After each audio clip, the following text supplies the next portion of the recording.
Hi. I have a confession to make. I'm not really quite sure how to tell you this, so I'm just gonna come out. I'm just gonna say it. Okay. I have a Star Wars cup. Engage. Hi. I've decided I'm just gonna run through the episodes in order after all instead of skipping around. There aren't a lot of really big story arcs in the show, but it would just get confusing because a lot of the characters change, some people leave, some people show up, some characters get married, and I'd be referring back to episodes that I haven't reviewed yet. So I'm just gonna run straight through, and I think that'll work out a lot better. Plus it'll be more fun because I won't have to worry about people not knowing what I'm talking about, and I can talk about the story arcs as they happen. The second episode of the first season is called The Naked Now, which is kind of a throwback to an episode from the original series, which was called The Naked Time, and you'll find out later that it is pretty much the exact same episode. This episode starts out when the Enterprise gets really weird transmissions from this other Federation ship that's close by in orbit around a dying star, just studying it as it collapses. The Enterprise gets this transmission, and it sounds like everyone on board is drunk. Just the way they slur their words, the things they say, and at the end we hear a hatch being blown out, which means that everyone in that compartment would have been blown out into space. When they get there, they send over an away team, and they find out that everyone on board was dead. It was around to 80 people, I think. Some of them were blown out, a lot of them were just frozen because they turned down the environmental controls to the point where it was freezing in there and they just froze to death. And one important thing that happens is Geordi touches a dead body accidentally, which comes into it later. Whenever they get back to the Enterprise, Dr. Crusher has them all come into sickbay. She runs tests. Geordi is the only one acting weird. He's like sweating a lot, and he's saying really weird things. He sounds the most delusional. At one point, as she's running tests, he escapes from sickbay and goes talks to Wesley Crusher, who is Dr. Crusher's son. Wesley is playing with this little miniature tractor beam that he made, and he shows Geordi this device that he made that basically he took snippets of Picard's voice over the intercom, and it says stuff like, "Riker to the bridge," or "Chief Medical Officer to the bridge," in Picard's voice, so Wesley can just play and pretend that he's on the bridge. Geordi leaves, he's acting weird. Wesley starts sweating a little, which shows that what a virus or whatever it is being transmitted through touch. On the bridge, meanwhile, Riker has this idea that he remembers someone freezing to death while in a shower with their clothes on, so he has Data look it up. Later on, he remembers that he was reading up on the history of ships called Enterprise, and he realized that there are similar symptoms shown by them, so they send a cure to sickbay. Also, the Enterprise is trying to upload all of the information from the other vessel so that they know when the star is going to explode so they can get out of there. Meanwhile, Geordi is wandering around the ship giving this disease to everyone else. He gives it to Tasha accidentally. Tasha touches some other people. It's just a chain reaction through everyone on the ship. Dr. Crusher tries the cure on Geordi. Doesn't work. They have to find something new. This is when the real havoc sets in, because Wesley uses his little imitator of Picard's voice to get the chief engineer and the assistant chief engineer to leave engineering, and then he uses his little force field tractor beam thing to set up a force field around engineering. He's just in there lording it over and thinking he's really cool. Things get really serious when the star starts to disintegrate and a star chunk comes flying towards them. At this point, Data has also been infected, so he's off with Tasha, and Beverly has been infected, so she's not doing a very good finding the cure. Riker's really the only one who's been unaffected by this. The reason they can't get away from the star chunk is because the assistant engineer has made it back into engineering, but he's drunk. So he's pulling all the chips out, all the isolinear chips, so they don't have control of the Enterprise, they can't fly it away. Eventually, they get back into engineering. Data starts putting all the chips back, but they don't have enough time. So Wesley, what he does is he turns the ship's tractor beam into a repulsor beam, and they push away the other ship so that that extra push sends that ship into the star chunk, but it pushes the Enterprise away. So Data has enough time to put all the chips back, and they fly away and zoom off, and everyone's fine. As you can tell, this episode is really confusing. If the recap didn't make much sense, I'm sorry, but I'll explain it more in a little bit. But that's really how the episode is. There is the basic plot of Wesley takes over engineering, Star Chunk flying towards the ship, how are they going to get away? But pretty much the whole thing is people running around the ship infecting each other with this drunken cure thing. So whenever Riker found out that it was from the original series, I'm sure everyone was like, yes, we knew that all along, at least everyone who's seen the original series. I hadn't at the time. I read later that it was based on the episode from the original series. But I'm sure everyone who was watching were like, you fools, it's obviously this. This is how you fix it. And I think that the Next Generation, they were trying to, like a little like homage to where they came from, their roots. Plus, it was just an easy way to really show off the key points of the characters. An Encounter at Farpoint, some characters got really good scenes, like I like Tasha's courtroom scene, just stuff like that, that did kind of show what they were going for. In this episode, they removed everyone's inhibitions, so you really get like the motivation behind each character. Geordi, for example, he was upset because he couldn't see, since birth he had been blind. That doesn't really come into it a lot, but you know that he had to be upset about it, and this kind of let him show that off without really appearing weak. You also could see that Beverly and Picard kind of had a thing going. And really, you could just analyze all of these different people, all of their different emotions really, really fast. It didn't work out that great because it did kind of seem to just break all these people down into one. They all had one basic motivation for the show. Tasha wanted people to see her not only more feminine, but more as a real person. Beverly was in love with Picard. Geordi wanted to see. And it makes them seem kind of shallow, which isn't at all what the writers were going for. But getting back to that later, the main character of this show is really Wesley Crusher, which is weird unto itself because he's a 14-year-old kid. He's the son of the chief medical officer, Wesley Crusher. He pretty much starts the entire mess by locking everyone out of engineering. He does this by using his little tractor beam thing. The defining characteristic of Wesley in this show is that he is a child genius. He's not really a child, he's a teenage genius prodigy. He can pretty much do anything that he sets his mind to. He understands the working of the ship. He'll eventually go to Starfleet, but he's not yet there, and even so, he's still really, really smart.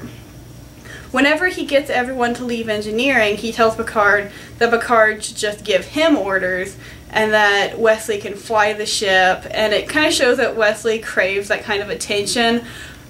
The interesting thing is, maybe he sees Picard almost as a father figure. He never really knew Picard, but Picard was best friends with his father. So either he sees him as like a father figure, or he wants to be given orders, but not just that, he wants to be part of like the chain of command, but he can't yet because he's too young. At one point at the end, Data puts in the chips really fast so that they can fly the Enterprise away, but Wesley is the one who not only says that Data should do it, but he's also the one who comes up with the idea of sending the other ship into the path of the star chunk so that the Enterprise can get pushed off. He suggests this idea, which involves turning the tractor beam into a repulsor beam, and the chief engineer tells him that would take weeks of laying out new circuits. But Wesley just says, do it in your head. And he looks at this really like a bad map of the Enterprise, pushes a few buttons. Less than a minute later, he does what he was setting out to do. And, I mean, obviously it's impressive, but it's pretty much impossible. And he really just comes across as a ridiculous character because he shouldn't be able to do all this stuff. He's not really even likable because he's so far out there. Like a 14-year-old kid, he could be smart, especially growing up with a mother who's a doctor. He was probably exposed to a lot of different ships. He was probably on a lot of different like medical compounds. I'm sure he could be smart, but he couldn't be that smart.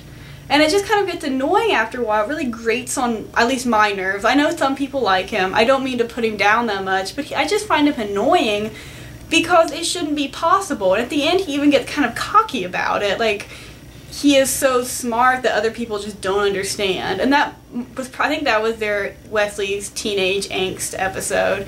But still, he just, I don't know, I never liked him as a character.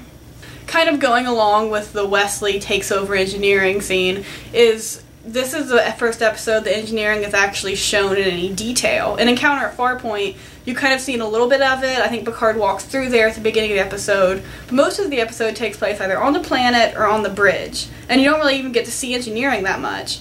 But engineering is really one of the cooler places on the ship, I think. And this episode, you actually see what it looks like. You see the chief engineer, and you really see what engineering can do and how, like, big it is. Because you kind of see the warp core, you see the little, like, table in the middle, which they end up working at that table a lot in later episodes. And you see there are areas of engineering that pop up so much in the rest of the show.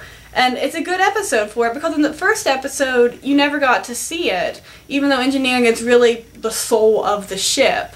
But here, you get to get a feel for it, and later on, when Geordi ends up being chief engineer in the second season, they spend a lot of time in engineering. Geordi, Data, and Wesley are there a lot. So this scene is nice because it really introduces it, you get a good feel for it, you hear the sound of the warp core that you always hear in this show, and especially in engineering. And it's just really nice because you really get to feel what the rest of the show is going to be like as they spend more and more time in engineering, and it gets that more of a technical aspect. Like I said, Tasha and Data are ones who actually get more character development in this.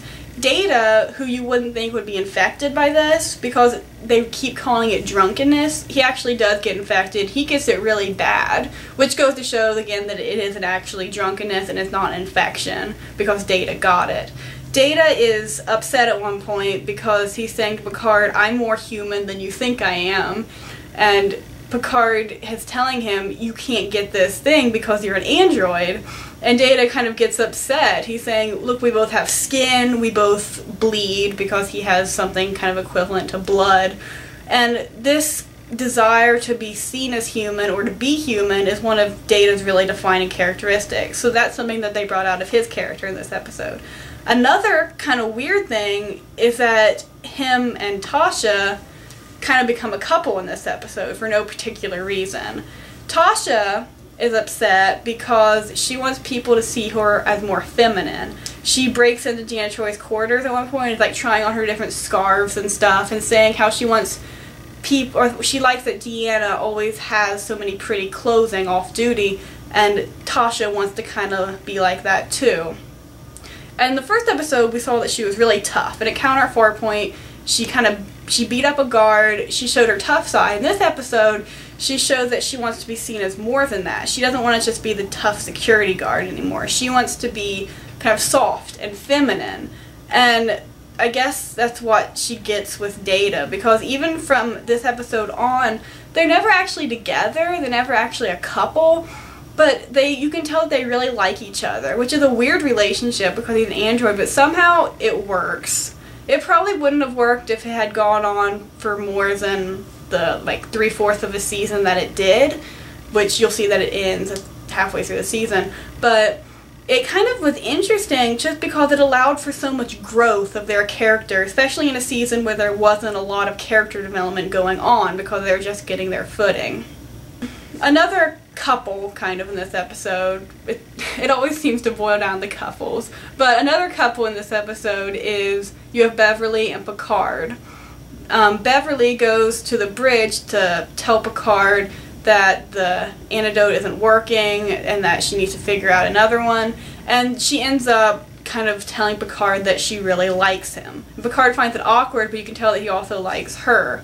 You got this from the first episode kind of, but this episode's more they were admitting it to themselves almost. And then Beverly goes back to sickbay and Picard comes down there and they have another little exchange where it's kind of like banter.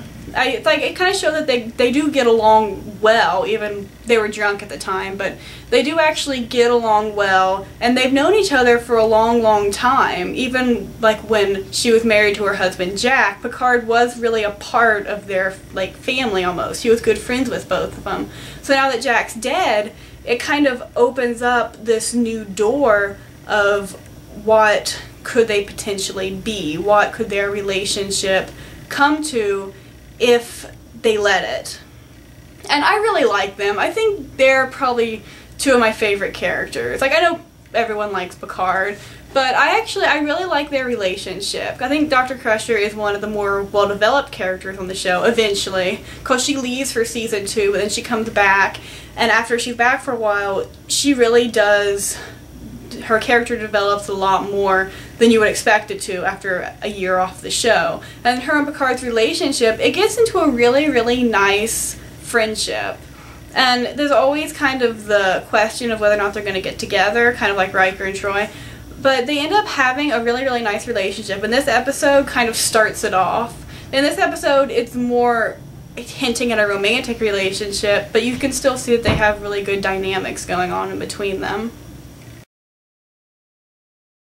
This doesn't really fit in anywhere, but one thing I have to mention is that in this episode we see a reoccurrence of the mini dress. We only see it for 1 or 2 scenes. It's a woman in engineering. It's gold this time. It's like the gold of the engineering and security staff.